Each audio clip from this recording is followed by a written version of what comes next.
हा खेळ भावनांचा. लेखक दीपक तांबोळी. वाचक मनीषा. कथा 1. शेजारी. कुलकर्णी, अहो कुलकर्णी. चव्हाणांनी गेटवर उभं राहून हाक मारली तसं कुलकर्णींनी दार उघडलं. या या या चव्हाण काका या. कसं काय येणं केलं? अहो, तुमच्या ओळखीचा कुणी घरगुती मेसवाला आहे का जो घरी मला डबा पाठवू शकेल?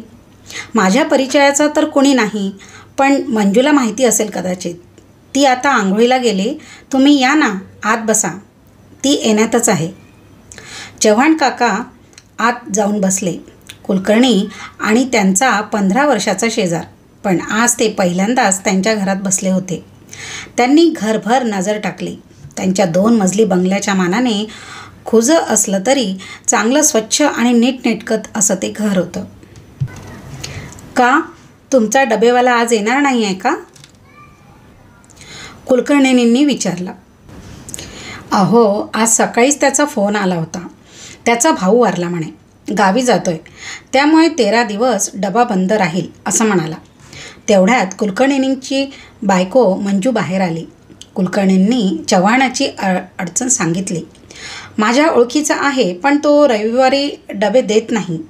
अरे रामा. काका असं करा ना, कुलकर्णी म्हणाले. आज आमच्याचकडे जेवायला या. अनायसे आज मी पण घरीच आहे. आपण सोबतच जेवू. नको नको, चव्हाण घाईघाईंनी म्हणाले. कुलकर्ण्यांच्या घरात जेवायच्या कल्पनेने त्यांच्या अंगावर काटाच आला. उगीच कशाला तुम्हाला त्रास, मी जाईन हॉटेलमध्ये जेवायला. अहो काका, त्यात त्रास कसला, मंजू म्हणाली. आमच्यासाठी मी स्वयंपाक करणारच आहे. असंही जास्तीच्या 1-2 माणसांचा स्वयंपाक आपण करतोच की, त्यामुळे तुमच्यासाठी वेगळं असं काही करावंच लागणार नाही. हो काका, एवढ्या वर्षात आमच्याकडे तुम्ही पहिल्यांदाच येत आहे, तर याच मग जेवण करायला. कुलकर्णी आग्रहाने म्हणाले तसे चव्हाण क्षणभर चूप बसले. त्यांना नकार कसा द्यावा सुचेना. मग अनिच्छेने ते म्हणाले, बरं ठीक आहे, येतो मी 12-12:30ला. पण रात्री मी हॉटेललाच जाईन. हां, आज रविवार ना, आज आमचा वेगळा प्रोग्राम असतो. तो प्रोग्राम काय असतो हे ओळखून कुलकर्णी हसले. चव्हाण घरी आले ते मनाशी चरफटतच. खरं तर आज ते दुपारी मस्त दारू पिऊन नॉनव्हेजचं जेवण करून संध्याकाळपर्यंत मस्तपैकी ताणून देणार होते. पण या डबेवाल्याने दगा दिला. त्यात ते कुलकर्ण्यांकडे जेवावं लागणार. रविवारची सगळी मजाच किरकिरी झाली होती. त्यांच्या ऑफिसमधल्या कुलकर्ण्यांकडे एकदा ते जेवायला गेले होते. कसलं मिळमिळीत आणि बेचव होतं ते जेवण. तेव्हापासून कुलकर्णी आडनावाच्या माणसांच्याकडे काहीही खायचं नाही हे त्यांनी ठरवूनच टाकलं होतं. शेजारच्या कुलकर्णींचे बरेच नवनवीन पदार्थ घरी यायचे. त्यांच्या पत्नी सरस्वतीबाई त्यांना अहो खूप छान आहे, खाऊन तर बघा असे नेहमी म्हणायच्या. पण चव्हाण साफ नकार द्यायचे. चव्हाण असेही एकलकोंड्या स्वभावाचे. आपण बरे आणि आपलं काम बरं अशी त्यांची पॉलिसी. तसे ते पिढीजात श्रीमंत. त्यात एका मोठ्या बँकेच्या जनरल मॅनेजर पदावरून ते निवृत्त झाले. मान मरातब आणि पैसा दोन्हींनी ते समृद्ध होते. कॉलनीतील सर्वात आलिशान बंगला त्यांचाच होता. दोन्ही जुळी मुलं इंजिनियर झालेली. एक अमेरिकेत होता तर एक नेदरलँडमध्ये. दोन्हीही सुनाही इंजिनियर. त्याही नोकरी करीत होत्या. चव्हाणांची 5ही बोटं तुपात होती. त्यांना या सर्व गोष्टींचा गर्व होता. कॉलनीतल्या लोकांना ते तुच्छ समजत. अर्थातच कोणाच्याही घरी स्वतःहून जाणं त्यांना अपमानास्पद वाटायचं. आणि त्याच उलट सरस्वतीबाई होत्या. शेजारी पाजारी कॉलनीत होणाऱ्या प्रत्येक कार्यक्रमात त्या सहभागी होत. अडीअडचणीला नातेवाईक नाही तर शेजारीच कामास येतात असं ते नेहमी म्हणत असत. याउलट पैसा फेकला की सगळ्या अडचणी दूर होतात.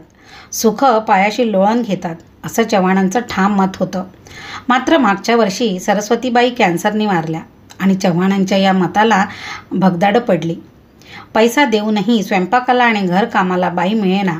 घरातली छोटी मोठी कामं जी सरस्वतीबाई शेजारपाजारच्या मुलांना सांगून फुकटात करून घ्यायच्या, त्यासाठी पैसे देऊनही माणसं मिळत नसत. चव्हाणांचा माणूसघाणा स्वभाव माहीत असल्याने शेजारपाजारची त्यांच्याकडे फिरकतही नसत. आधीच एकलकोंडे असलेले चव्हाण आता तर जणू अज्ञातवासातच गेले होते. 12:30 झाले तसा चव्हाणांचा मोबाईल वाजला. जेवण तयार आहे, या जेवायला, कुलकर्णींनी सांगितलं. घराला कुलूप लावून चव्हाण निघाले खरे, पण त्यांच्या अतिशय जीवावर आलं होतं. कुठून हो म्हटलं असं त्यांना झालं. डायनिंग टेबलवर बसतानाही ते नाराजच होते.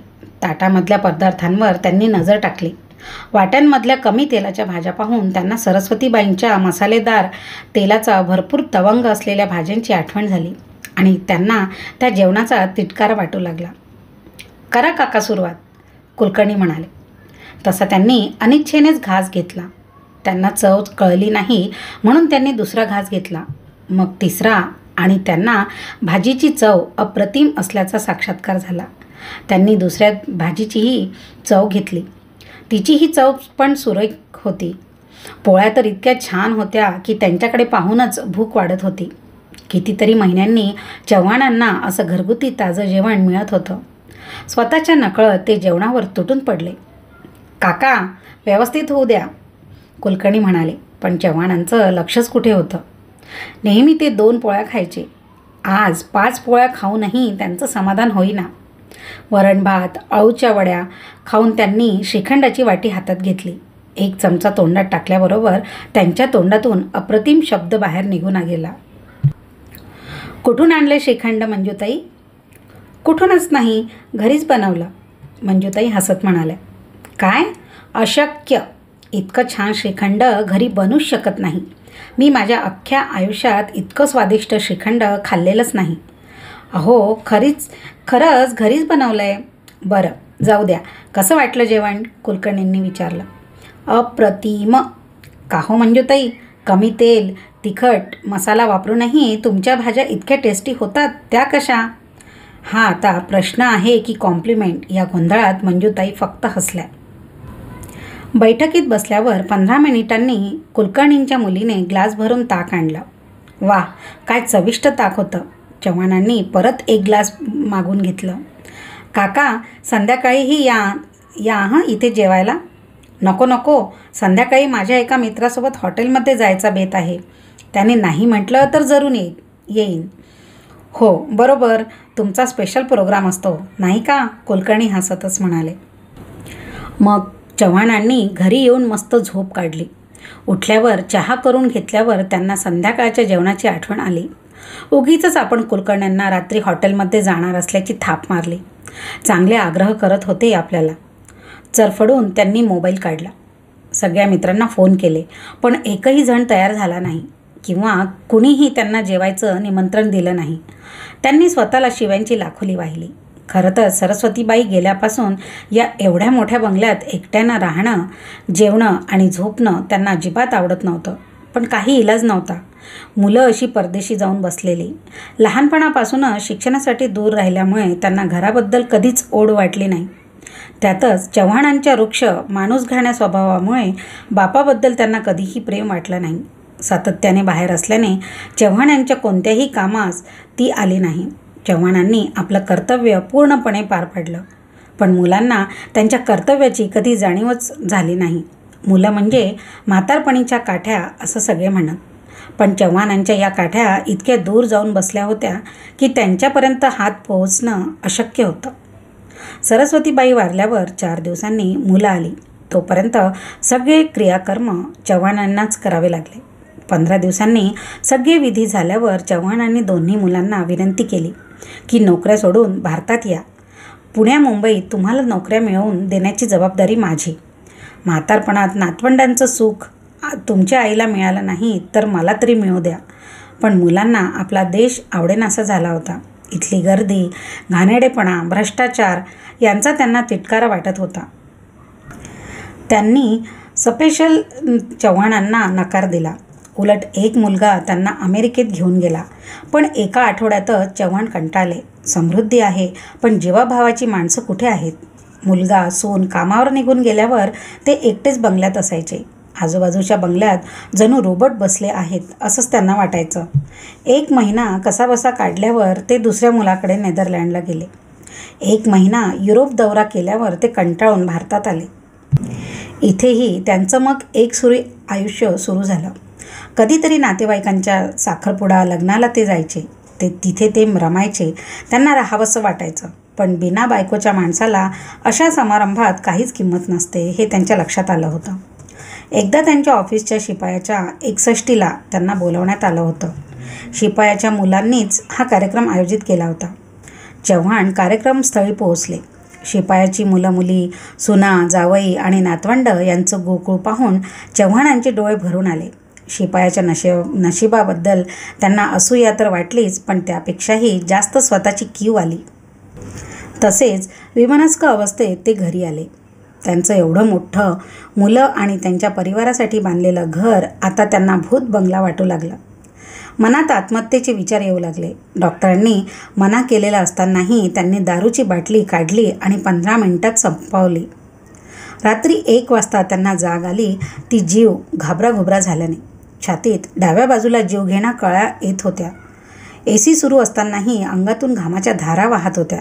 आपण आता मरणार हे त्यांना कळून चुकलं. कसाबसा त्यांनी फोन उचलला. नशिबाने त्यांच्या मित्राने तो ताबडतोब उचलला. मी मरतोय, लगेच या, एवढंच कसंबसं बोलून ते बेशुद्ध पडले. सकाळी जाग आली तेव्हा हॉस्पिटलमध्ये होते. मित्र आणि त्यांचा मुलगा शेजारी उभे होते. बरं झालं आम्ही लवकर पोहोचलो. तुला हार्ट अटॅक आला होता. मिलिंदने ताबडतोब हालचाल करून तुला ॲडमिट केलं. तो स्वतःही डॉक्टर असल्याने इथल्या डॉक्टरांनी लगेच ॲक्शन घेतल्या. Now you are out of the danger. मित्र त्याच्या मुलाकडे अभिमानाने पाहत म्हणाले. चव्हाणांनी हात जोडून त्यांना नमस्कार केला. तेव्हापासून चव्हाणांवर आहाराविहाराची बंधनं आली. सुरुवातीला त्यांनी ती पाळली, पण जगून तरी काय करायचं, आयुष्याचे उरलेले दिवस मजा मारून घेऊ या विचाराने त्यांनी ती बंधनं धुडकावून लावली. विचारात 8 कधी वाचले ते त्यांना कळलंच नाही. जड अंतःकरणाने ते उठले. कुठेतरी जाऊन 2 घास पोटात टाकावे लागणार होते. त्यांनी लाईट बंद करून दार लावलं. तेवढ्यात फोन वाजला. काका, मग तुम्ही मित्रांबरोबर जाताय का जेवायला? कुलकर्णी विचारतच होते. नाही, ते कॅन्सल झालं. मी आता एकटाच. अहो, मग या ना इकडे. काही नाही, फक्त खिचडी केली आहे. या, मी वाट बघतोय तुमची. बरं आलोच. आनंदाने चव्हाणांच्या हातातला मोबाईल पडता पडता वाचला. साधीच खिचडी, पण अप्रतिम चव होती. सोबत कढी आणि तळलेले पापड. मंजूताई, फार छान स्वयंपाक करता हां तुम्ही. असं वाटतं माझ्या डबेवाल्याला बंद करून तुमचाच डबा सुरू करावा. चव्हाण हसता हसता मनातलं बोलून गेले. चालेल ना काका, मला काहीच प्रॉब्लेम नाही, मंजूताई हसत म्हणाल्या. पण तुम्हाला त्याचे पैसे घ्यावे लागतील. अहो काका, तुमचं जेवण ते काय, नको, काही पैसे द्यायची काहीच गरज नाही, मंजूताई निग्रहाने म्हणाल्या. अहो, मी माझ्या डबेवाल्याला देतोच ना. तेवढेच तुम्हालाही देत जाईन. हिशोबाला क्लिअर असावं, त्याने संबंध चांगले राहतात. काय हो कुलकर्णी? काका, तुमच्या समाधानासाठी द्या. आम्ही तुम्हाला कधी मागणार नाही, कुलकर्णी म्हणाले. जेवण झाल्यावर चव्हाण म्हणाले. चला, जेवण छान झालं. आता माझ्याकडून तुम्हा सगळ्यांना आईस्क्रीम. चला, व्हा तयार. अहो आजोबा, मी आता चिक्कू शेक घेणार होते, कुलकर्ण्यांची मुलगी म्हणाली. राहू दे बेटा तो. चला, माझ्या गाडीत बसा. रात्री जेवण चव्हाण परतले ते खूप तृप्त आणि समाधानी होऊन. आज त्यांना लगेच खूप शांत झोप लागली. सकाळी ते उठले ताजेतवाने होऊनच. त्यांना आठवलं, त्यांनी रात्री रोजच्या प्रमाणे ॲसिडिटीची गोळी घेतली नव्हती. विशेष म्हणजे त्यांना काहीच त्रास होत नव्हता. कुलकर्णीबाईंचा डबा लावून घ्यायचा निर्णय घेतला तो छानच झाला, असं त्यांना आनंद वाटला. 7-8 दिवसांनी कुलकर्णी चव्हाणांना भेटायला आले. अहो काका, आमच्या गावची 2 मुलं UPSCच्या कोर्सेससाठी इथे येत आहेत. त्यांना शांत जागा हवी आहे अभ्यासाला. मी माझ्याच घरी ठेवून घेणार होतो, पण माझं घर पडतं लहान आणि त्यांच्यासाठी वेगळी रूम नाही आहे माझ्याकडे. तुमच्या बंगल्यातील एखादी रूम देऊ शकाल का त्यांना? आमच्याच समाजाची मुलं आहेत, तुम्हाला त्रास देणार नाहीत याची जबाबदारी माझी. त्रास झाला तर सांगा, मी त्यांची दुसरीकडे व्यवस्था करेन. आणि हो, तुम्हाला ते भाडं पण देतील. वाटल्यास तसा करार करून घेऊ. चव्हाणांनी विचार केला. असंही ते एकटे राहून कंटाळले होते. या मुलांमुळे त्यांना दिवसाची सोबत मिळणार होती. मला काही हरकत नाही. 4 बेडरूमचा बंगला आहे आपला. 1 रूम देऊ त्यांना. आणि भाड्याची काही गरज नाही. अहो आहे तो पैसा संपत नाही आहे, परत वरून भाडं कशाला? असं नाही काका, हिशोबाला चोख असावं असं तुम्हीच त्या दिवशी म्हणालात ना. चव्हाण हसले. बरं बरं, बोलावून घ्या त्यांना. मुलं आली. दोन्ही मुलं चव्हाणांना सभ्य वाटली. दोघंही सकाळी 8 वाजताच क्लासेसला जायची, 1ला परत यायची. जेवण झालं की 3 वाजता परत क्लासला गेली की 7 वाजताच परतायची. चव्हाणांना त्यांचा काहीच त्रास नव्हता. उलट चहा प्यायला आणि जेवायला त्यांना कंपनी मिळत होती. कुलकर्णींकडून आता एकाऐवजी तिघांचं जेवण येतच होतं. एक दिवस त्यातला एकाने देवघराकडे पाहून त्यांना विचारलं, काका, देवघरात खूप धूळ साचली आहे, तुम्ही पूजा नाही करत? करतो कधीतरी मूड झाला तर. तुझ्या काकूला फार देवाचं वेड होतं. हट्टाने एवढं मोठं देवघर बनवून घेतलं. काय ट्रेजेडी आहे बघ. ती देवदेव करायची तर देवानेच तिला लवकर उचललं. नातवंडांचं सुख काही तिला लाभू दिलं नाही. मी नास्तिक, तर मला असं एकाकी जीवन जगायला लावतोय. मला पाटावर बसताही येत नाही रे. कशी तरी मी उभ्याने पूजा करतो. काका, प्राक्तनं देवांनाही चुकलं नाही आहे. आपण तर सामान्य माणसं. तुम्हाला बसायला त्रास होत असेल तर मी पूजा केलेली चालेल तुम्हाला? अरे चालेल काय, पळेल. उद्यापासूनच तूच करत जा, आवडेल मला. चव्हाण आनंदाने म्हणाले. दुसऱ्या दिवसापासून घरात फुलं आणि उदबत्तीचा सुवास दरवळू लागला. घंटीच्या आवाजाने घराला जाग येऊ लागली. देवघरातले देव हसू लागले. देवघराकडे क्वचितच फिरकणारे चव्हाण रोज देवाला नमस्कार करू लागले. गुरुवारी नारळ पेढ्याचा नैवेद्य दाखवू लागले. काका, आमच्या मित्रांनाही क्लासेससाठी इथे यायचं आहे. आपल्या 2 बेडरूम रिकाम्याच असतात, जमेल का त्यांना यायला? एक दिवस दोघातला एक मुलगा चव्हाणांना विचारू लागला. चव्हाण विचारात पडले. तेवढ्यात दुसरा म्हणाला, खरं तर काका, आपल्या बेडरूम इतक्या मोठ्या आहेत की एका रूममध्ये 4 बेड सहज मावू शकतील. बघा, मुलांनाही सोयीस्कर होईल आणि तुम्हालाही भाडं मिळेल. तो योग्यच म्हणत होता. असं केलं तर त्यांना घर बसल्या 20-25 हजार तर मिळणार होते. चव्हाणांकडे पैशाची काही कमी नव्हती, कमी होती ती माणसांची. त्यांनी निर्णय घेतला. ठीक आहे, मुलं मिळत असतील तर नवीन बेडची आपण व्यवस्था करू. पुढच्याच आठवड्यात आणखी 10 मुलं घरात दाखल झाली. भूताचं घर वाटणारा चव्हाणांचा बंगला माणसांनी गजबजून गेला. आलेली सर्व मुलं सभ्य होती, एका ध्येयाने झपाटलेली होती. चव्हाणांना त्यांचा त्रास तर नव्हताच, उलट मदतच व्हायची. दूध आणणं, सकाळ संध्याकाळ चहा करणं, पंखे पुसणं, दर रविवारी टॉयलेट साफ करणं, घरातली किरकोळ दुरुस्ती करणं, चव्हाणांची ॲक्टिवा पंक्चर किंवा खराब झाली तर दुरुस्त करून आणणं, इत्यादी इत्यादी सर्व कामं मुलंच करीत होती. चव्हाणांचं काम कमी झालं, पण कुलकर्णीबाईंचं वाढलं. 3च्या ऐवजी ते आता 13 जणांचे डबे त्यांना करावे लागत होते. चव्हाणांच्या घरातल्या मुलांनी कुलकर्णीबाईंच्या स्वादिष्ट जेवणाची त्यांच्या मित्रांमध्ये तारीफ केली. अनेक विद्यार्थ्यांनी त्यांच्या मेस सोडून कुलकर्णीबाईंकडेच डबे सुरू केले. थोड्याच दिवसात कुलकर्णीबाईंना आपल्या घरात मेस सुरू करावी लागली. ही मेसही लगेच फुल झाली. ते पाहून चव्हाण एक दिवस कुलकर्णींना म्हणाले, काय मंजूताई, मेस चांगलीच जोरदार चालते तुमची. तुम्ही गच्चीवर एखादा हॉल का नाही बांधून घेत? 40-50 लोकांची चांगली सोय होईल तिथे. अहो काका, माझ्याही मनात तोच विचार चालू आहे, पण कर्ज मिळेल असं वाटत नाही. याच घराचं कर्ज अजून फिटलं नाही आहे. त्यात माझी खाजगी नोकरी, कर्ज द्यायला बँका कटकटी करतात. किती खर्च येणार आहे हॉल बांधायला? बिल्डरने मला 5 ते 7 लाखांचं रुपयांचं बजेट दिलं आहे, पण ते 8 लाखापर्यंत जाईल असं मला वाटते. मी देतो तुम्हाला 8 लाख रुपये. कुलकर्णी त्यांच्याकडे पाहतच राहिले. अहो, असं काय बघताय? मी खरंच तुम्हाला 8 लाख रुपये द्यायला तयार आहे. खूप खूप धन्यवाद काका, कुलकर्णी आनंदून म्हणाले. पण किती दिवसात परत करायचे आणि व्याज किती द्यायचं? अहो, व्याज मागायला मी काय बँक आहे? No interest and take your own time. मला काहीच घाई नाही. ठीक आहे काका, मी 5 वर्षात तुमचे पैसे फेडेन आणि व्याज म्हणून 1 लाख जास्त देईन. चव्हाण जोरात हसले. कितीतरी नातेवाईकांना त्यांनी बायकोच्या म्हणण्यानुसार लाखो रुपये दिले होते. त्यातले फारच कमी लोकांनी पैसे परत केले होते. कुलकर्णी म्हणजे भलतंच इमानदार प्रकरण दिसत होतं. चव्हाणांनी एक एक रकमी 8 लाख कुलकर्णींना दिले. काम सुरू झालं आणि अवघ्या 3 महिन्यात पूर्णही झालं. मंजूताईंची मेस जोरदार सुरू झाली. कुलकर्णी कुटुंबाला आता फुरसतच मिळेनासे झाले. चव्हाणांचा डबा मात्र नियमित सुरू होता. विशेष म्हणजे कुलकर्णींनी कधीही त्यांचे पैसे मागितले नाही. चव्हाण स्वतःच नेऊन द्यायचे. श्रावण महिन्यात लागोपाठ 3 सुट्ट्या आल्या. मुलांनी नेहमीप्रमाणे घरी न जाता नाशिक, त्र्यंबकेश्वर, वणी, सापुतारा अशा ट्रिपचा बेत आखला. आदल्या रात्री ते चव्हाणांना म्हणाले, काका तुम्हीही चला ना आमच्याबरोबर. अरे तरुण पोरांमध्ये हा म्हातारा कशाला हवा, तुम्ही जा, मस्त एन्जॉय करा. काका आमचे वडील असते तर त्यांना न्यावंच लागलं असतं ना आम्हाला. बरं कुलकर्णी काकांना विचारू का?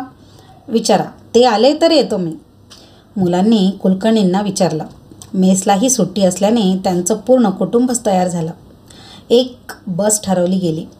3 दिवस सगळ्यांनी खूप धूम केली. हिरवा डोळ्यांना सुखवणारा निसर्ग, थंड वातावरण, त्याला मंदिराची धार्मिक जोड. चव्हाण खूप खुश झाले. सरस्वतीबाई अनेक यात्रांना जात. त्या चव्हाणांना सोबत चालायचा आग्रही करायच्या. पण चव्हाणांना फिरण्याची जराही आवड नव्हती.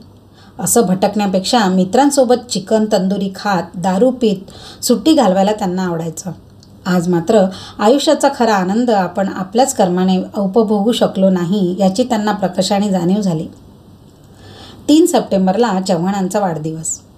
एरवी त्यांनी कधी साजरा केला नाही, पण आज मात्र त्यांना कशी कुणास ठाऊक सकाळीच त्याची आठवण आली. चहा झाल्यावर त्यांनी एका मुलाला पैसे दिले आणि सांगितलं हॉटेलमधून सगळ्यांसाठी मिसळ आणि जिलेबी घेऊन ये. शेजारच्या कुलकर्णींनाही देऊन ये. म्हणावं आज माझा वाढदिवस आहे. वा वा वा, अभिनंदन काका. सगळ्या मुलांनी त्यांच्या पाया पडून त्यांचे आशीर्वाद घेतले. थोड्या वेळाने कुलकर्णी कुटुंबाने येऊन त्यांना शुभेच्छा दिल्या. काका अगोदर माहिती असतं तर काही गिफ्ट तरी आणता आलं असतं, कुलकर्णी म्हणाले. आता या वयात आम्हाला कशाला हवं गिफ्ट? अहो तुमचं प्रेम हेच आमचं गिफ्ट, चव्हाण गहिवरून म्हणाले. बरं काका, आज माझ्या एका मित्राचाही वाढदिवस आहे. त्याने तुम्हालाही बोलवलं आहे. तुम्ही त्याला ओळखत नाही, पण चला तेवढाच काहीतरी चेंज, नाही का? हो चालेल. तुम्ही सोबत असल्यावर आम्हाला कसला प्रॉब्लेम. संध्याकाळी मग ते निघाले तेव्हा मुलंही कुठंतरी निघाली होती. काय कुठे निघालात? चव्हाणांनी विचारलं. एका पार्टीला चाललोय काका, रात्री लवकर या. हो काका. मग कुलकर्णींच्या परिवारासोबत ते एका हॉटेलजवळ आले. जसे ते हॉलमध्ये शिरले, सगळे बसलेले उठून उभे राहिले आणि टाळ्यांचा कडकडाट झाला. कॉलनीतले बरेच जण त्यात दिसत होते. चव्हाणांना काही उलगडाच होईना. कुलकर्णींनी त्यांचा हात धरला आणि त्यांना स्टेजकडे नेलं. स्टेजच्या भिंतीवर बरीच सजावट केली होती आणि त्यावर लिहिलं होतं, हॅपी बर्थडे डिअर चव्हाण काका. हे काय कुलकर्णी, कुणाचा वाढदिवस? चव्हाणांनी आश्चर्यचकित होऊन विचारलं. अहो तुमचा वाढदिवस नाही का आज? अहो पण मला काहीच कल्पना न देता. सॉरी काका, पण तुम्हाला सांगितलं असतं तर तुम्ही नाही म्हटलं असतं. म्हणून चला केक कापा आता. तेवढ्यात त्यांच्याकडे राहणारी मुलंही तिथे पोहोचली आणि सर्वांनी हॅपी बर्थडे टू चव्हाण काका म्हणायला सुरुवात केली. चव्हाणांना गहिवरून आलं. आजपर्यंत त्यांचा वाढदिवस इतका जोरदार कधीही साजरा झाला नव्हता. भरलेल्या डोळ्यांनी आणि थरथरत्या हातांनी त्यांनी केक कापला. केकचे काही तुकडे त्यांनी कुलकर्णी आणि त्यांच्या परिवाराला भरवले. मुलं पुढे झाली. त्यांनी चव्हाणांना केक खाऊ घातला. शेजारी उभ्या असलेल्या कुलकर्णींना चव्हाणांनी घट्ट मिठी मारली आणि अश्रूंना वाट मोकळी करून दिली. कुलकर्णींनी माईक हातात घेतला आणि बोलायला सुरुवात केली. आज सकाळी चव्हाण काकांचा वाढदिवस आहे हे सकाळी त्यांच्याकडूनच कळलं. काकांची मुलं दूर परदेशात राहतात. अशावेळी काकांचा वाढदिवस आपण नाही साजरा करायचा तर कुणी करायचा? थोडी घाईच झाली. त्यामुळे जसं जमलं तसं गोड मानून घ्या. काकांना आपण त्यांच्या पुढील निरोगी आयुष्यासाठी शुभेच्छा देऊया. काकांकडे राहणाऱ्या मुलांनी मला खूप मदत केली, त्याचाही मी खूप आभारी आहे. चव्हाण बोलायला उभे राहिले, पण भावना तिरकेने त्यांना बोलताच येईना. मला काय बोलावं तेच कळत नाही, इतकं मला गहिवरून येतंय. अहो माझ्या मुलांनी, नातेवाईकांनी कधी माझा वाढदिवस साजरा केला नाही. कधी मला वाढदिवसाच्या शुभेच्छा देखील दिल्या नाहीत. आणि तुम्ही माझे ना नात्याचे ना गोत्याचे. तुम्ही माझा वाढदिवस आणि तोही इतक्या जोरात साजरा करताय. माझा खरा परिवार, खरे नातेवाईक तर तुम्हीच आहात. खरंच खूप खूप धन्यवाद. पुढे न बोलता आल्याने त्यांनी माईक ठेवून दिला. कुलकर्णींनी त्यांना जवळ घेतलं. रात्री जेवण करून चव्हाण घरी परतले तेव्हा खूप आनंदी होते. गाडी भरून आलेले गिफ्ट्स मुलांनी घरात आणले. मुलांनी सांगितलं की वाढदिवस साजरा करायची कल्पना कुलकर्णींचीच होती. सगळा खर्चही त्यांनीच केला होता.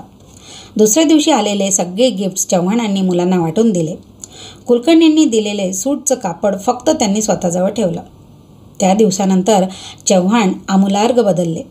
कुणीही मदत मागायला आलं तर त्याला रिकाम्या हाताने पाठवायचंच नाही हे त्यांनी ठरवून टाकलं. गणेशोत्सवासाठी कार्यकर्ते वर्गणी मागायला आले. चव्हाणांनी झटक्यात 11,000 रुपये काढून दिले. कधीही 101 रुपयापेक्षा जास्त वर्गणी न देणाऱ्या चव्हाणांकडून इतके पैसे मिळालेले पाहून कार्यकर्ते आश्चर्यचकितच झाले. गणेशोत्सवात झालेल्या कार्यक्रमात चव्हाणांना मग चीफ गेस्टचा मान मिळाला. गणपती गेले, नवरात्र आलं. कार्यकर्त्यांनी चव्हाणांनाच मंडळाचा अध्यक्ष बनवून टाकलं. वर्गणी मागितली तर चव्हाणांनी सांगितलं, मी वर्गणी देणार नाही, पण भंडाऱ्याचा जो 30-40 हजार रुपये खर्च येईल तो मी करेन. कार्यकर्ते खूप खुश झाले. मग रात्रीचा दांडिया सुरू झाला. नवरात्रात रात्रीचे कधीही बाहेर न पडणारे चव्हाण तरुण पोरांबरोबर जमेल तसे दांडिया खेळू लागले. शेवटच्या दिवशी बक्षिसांचं वाटप चव्हाणांच्याच हस्ते झालं. मग 7 दिवसावर दिवाळी आली आणि चव्हाणांकडे पेईंग गेस्ट म्हणून राहणारी मुलं आपापल्या घरी निघून गेली. घर उदास वाटू लागलं. चव्हाण दिवाळीत एकटं राहण्याच्या कल्पनेने अस्वस्थ झाले. न राहून त्यांनी अमेरिकेत राहणाऱ्या मुलाला फोन केला. दिवाळीत भारतात येण्याचे प्लॅन्स आहेत का म्हणून विचारलं. तर तो म्हणाला, पप्पा, मी इथल्या महाराष्ट्र मंडळांचा नुकताच सेक्रेटरी झालोय. दिवाळीत बऱ्याच जणांचे पॅरेंट्स इथे येणार आहेत. त्यांच्यासाठी आम्ही खूप प्रोग्राम अरेंज केलेत. मी तुम्हालाही विचारणार होतोच, पण तुम्हाला अमेरिका आवडत नाही म्हणून नाही विचारलं. ठीक आहे, मग मी परेशला विचारतो. असं? अहो, परेशही माझ्याकडेच येणार आहे.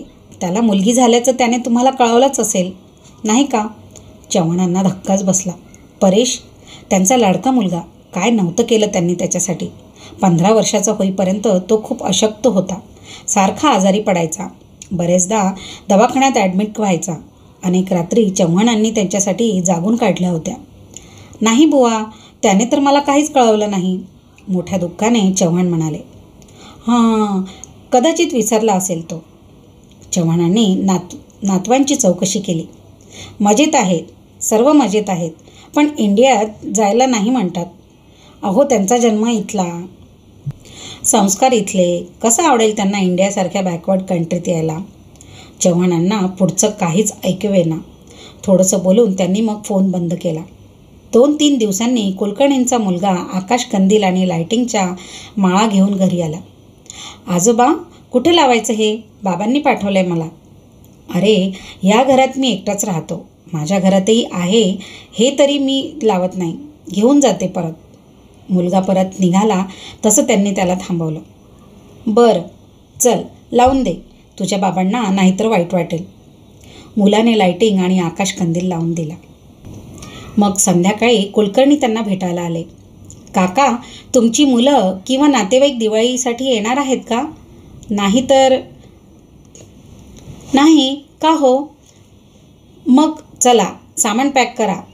तुम्हाला आमच्याकडे दिवाळी करायची आहे. आठवडाभर तुम्ही आमच्याचकडे राहायचं आहे. चव्हाण कुलकर्णींकडे पाहतच राहिले. अहो, तुमच्या परिवारात मी बाहेरचा माणूस कशाला? काय काका, अजूनही तुम्ही बाहेरचेच आहात का? आम्ही तर तुम्हाला आमचाच एक सदस्य मानतो. ते काही नाही, संध्याकाळी मी तुम्हाला घ्यायला येतोय. चव्हाणांचे डोळे भरून आले. इतका आपलेपणा तर त्यांचे नातेवाईकसुद्धा दाखवत नव्हते.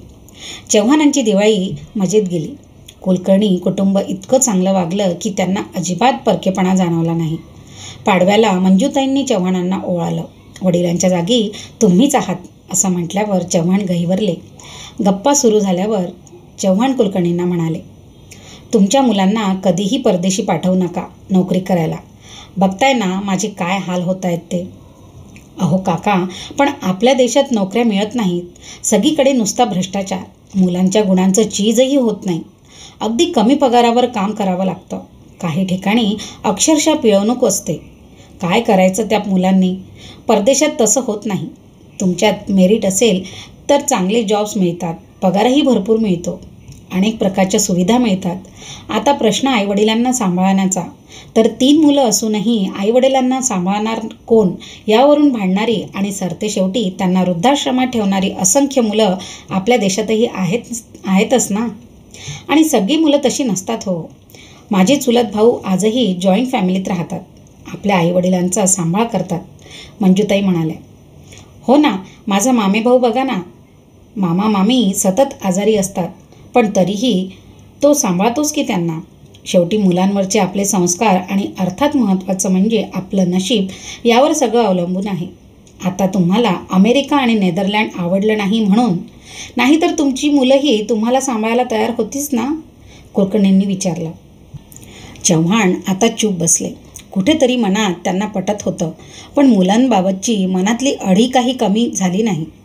दिवाळी संपली. कॉलनीतल्या रहिवाशांमध्ये मिसळू लागल्याने आता चव्हाणांना रोज फराळाची बोलावणी येऊ लागली. मग चव्हाणही आढेवेढे न घेता जाऊ लागले. डिसेंबरमध्ये त्यांच्या साडूच्या मुलाचं मुंबईत लग्न होतं. चव्हाणांना 7 दिवस अगोदरपासूनच निमंत्रण होतं. पहिल्यांदाच कुठलाही बहाणा न सांगता ते मुंबईला गेले.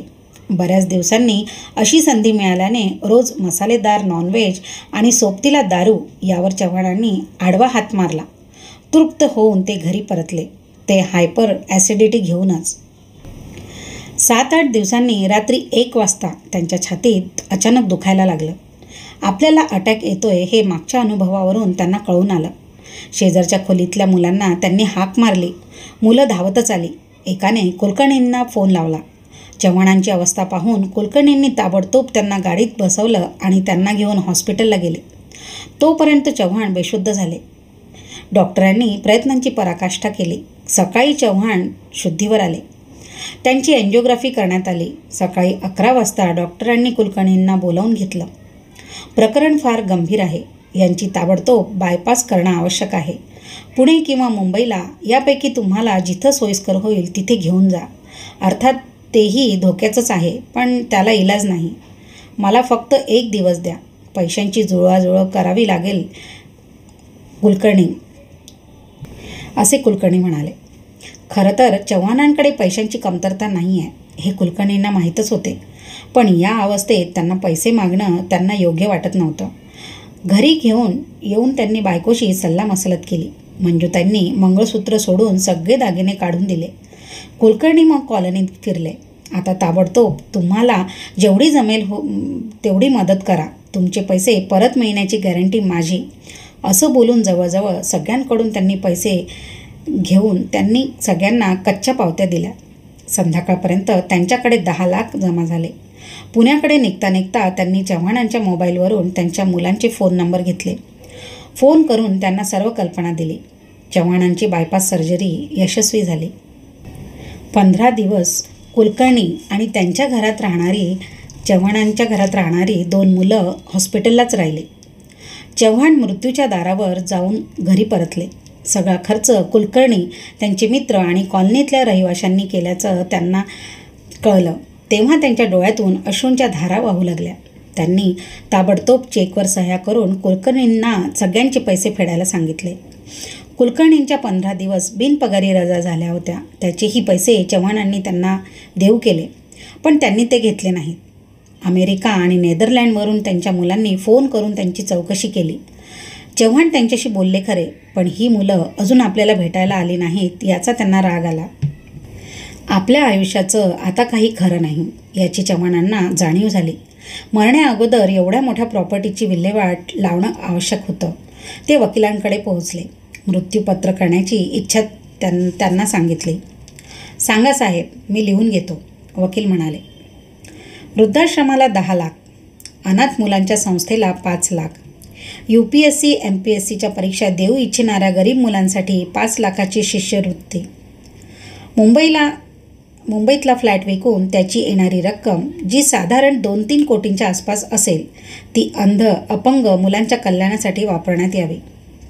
पुण्यातले 2 आणि नाशिकमधले 2 फ्लॅट आणि गावातले 4 फ्लॅट विकून जे 8-10 कोटी येतील त्याचं एक नाट्यगृह माझ्या पत्नीच्या नावाने बांधण्यात यावं. याची पूर्ण जबाबदारी माझे स्नेही कुलकर्णी यांना देण्यात यावी. तुम्ही राहता तो बंगला कोणत्या मुलाच्या नावावर करणार आहात? वकिलांनी विचारलं. नाही, तो बंगला माझे शेजारी कुलकर्णी यांच्या नावावर मी करणार आहे. काय? शेजाऱ्यांच्या नावावर? अहो साहेब, नाही मुलांच्या, नाही नातेवाईकांच्या नावावर. कोणाच्या तरी नावावर करा. असं काय केलं त्यांनी तुमच्यासाठी? अहो साहेब, आज मी तुमच्याबरोबर बसलो आहे ना, हे ते केवळ तो माणूस आहे आणि त्याच्या कुटुंबामुळेच.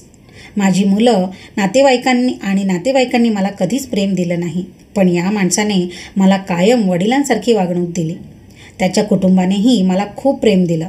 मला कधीही एकटं वाटू दिलं नाही. ते नसते तर मी कधीचाच मरून गेलो असतो. माझी बायपास झाली. 15 दिवस हलला नाही तो माणूस माझ्यापासून. तो ना माझ्या जातीचा ना पातीचा. पण त्यांनी जे काही केलं त्याला तोड नाही. त्याचे उपकार मी कधीच विसरू शकणार नाही. हा बंगला तर क्षुल्लक गोष्ट आहे. बोलता बोलता चव्हाणांना गहीवरून आलं. चव्हाण साहेब, कशावरून तुमच्या प्रॉपर्टीसाठी त्यांनी हे केलं नसेल? वकील साहेब, माझी 99% लाकडं मसनात गेली आहेत. मला माणसांची पारख नाही असं का वाटतं तुम्हाला? कुलकर्णींच्या पूर्वजांनी आपल्याच काय बाकीच्या समाजाचा किती छळ केला हे विसरलात का चव्हाण साहेब? खड्ड्यात घाला तो भूतकाळ, चव्हाण तीव्र शब्दात म्हणाले. सुरुवातीला मला तेच वाटायचं. फार उशिरा मला सोन्यासारख्या शेजाऱ्यांची ओळख पटली. पण ठीक आहे, देर आहे दुरुस्त आहे. गावाकडे तुमचं शेत आहे आणि त्याचं काय, ते मुलांच्या नावावर करा. भारतातल्या खेड्यातले लोक कसं जीवन जगतात हे त्यांना त्यामुळे कळेल. त्या 200 एकर शेतावर जी माणसं जगतायत त्यांना तसंच जगू द्यावं असं मला वाटतं. पण तो निर्णय मुलांनी घ्यावा. ठीक आहे, मी बनवून ठेवतो, मग तुम्हाला सह्या करायला बोलावतो. समाधानी होऊन चव्हाण घरी परतले. संध्याकाळी कुलकर्णी घरी आले. काका, एका समाजसेवी संघटनेच्या माध्यमातून मला अमेरिकेत जायची संधी आली आहे. तुमच्या मुलाचा पत्ता द्या. जमलं तर भेटेन म्हणतो. पत्ता देतो, पण ती दोघं नवरा बायको नोकरी करतात. त्यांच्याकडून चांगल्या पाहुणचाराची अपेक्षा ठेवू नका. छे, मी फक्त 1 तासासाठी भेटायला जाणार आहे. कुलकर्णी अमेरिकेत जाऊन आले. चव्हाणांच्या मुलांशी चांगल्या गप्पा झाल्या असं सांगत होते. 1 महिन्याने त्यांच्या मुलाचा अमेरिकेतून फोन आला. पप्पा, एक आनंदाची गोष्ट सांगतो. मी आणि परेश कुटुंबासहित भारतात येतोय. पुण्यात मला नोकरी मिळाली आणि परेश तिथे एक इंडस्ट्री सुरू करतोय. कोथरूडला आम्ही एक बंगला खरेदी करतोय. त्यात आपण सगळेजण एकत्र राहू. अरे, काय सांगतोस काय? चव्हाण आश्चर्य आणि आनंदाने ओरडले. अरे, पण एवढा मोठा डिसिजन तुम्ही कसा काय घेतलात? अहो, मागच्या महिन्यात ते तुमचे शेजारी कुलकर्णी ते आले होतेत ना, त्यांनी आम्हाला खूप समजावलं. योगायोगाने परेशही त्यावेळी इथेच होता. तुमच्या वडिलांच्या शेवटच्या दिवसात त्यांना आता तरी नातवंडाचं सुख त्यांना मिळू द्या असा त्यांनी आम्हाला आग्रह धरला आणि आम्हालाही ते पटलं. शिवाय आता मुलं मोठी होत आहेत, त्यांच्यावर भारतीय संस्कार व्हावेत असंही आम्हाला वाटू लागलं. म्हणून आम्ही हा निर्णय घेतला. चव्हाणांना आता आनंदाने उड्या माराव्या असं वाटू लागलं. आणि पप्पा, तुम्हाला वाटलं तर सगळी प्रॉपर्टी कशी डिस्पोज करायची ते तुम्ही ठरवा. आम्हाला त्यातला 1 रुपयासुद्धा नको. मुलांनी प्रॉपर्टीसाठी तर हा निर्णय घेतला नाही ना, ही त्यांना मगापासून छळणारी शंका फोल ठरली. चव्हाणांना एकदम आपल्या मृत्यूपत्राची आठवण झाली आणि लगेच वकिलांना फोन केला. वकील साहेब, मुलं भारतात परत येत आहेत. मी पुण्याकडे त्यांच्याकडे राहायला जाणार आहे. आता आपल्याला मृत्यूपत्रात काही बदल करावा लागणार आहे. कुलकर्णींना बंगला द्यायचा निर्णय तुम्ही बदलला की काय? वकिलांनी हसत विचारलं. अजिबात नाही. उलट तो अजून पक्का झाला आहे. कारण त्यांच्यामुळेच या चांगल्या घटना घडल्या आहेत. माझ्या नातवांसाठी मी काही ठेवू इच्छितो. आणि हो, कुलकर्णींच्या मुलीच्या लग्नासाठी 5 लाख आणि मुलाच्या शिक्षणासाठी 5 लाख त्यात अजून ॲड करा. शेवटी तेही माझीच नातवंड आहेत, नाही का? अशा प्रकारे ही गोड कथा पूर्ण झाली. आवडली ना? धन्यवाद.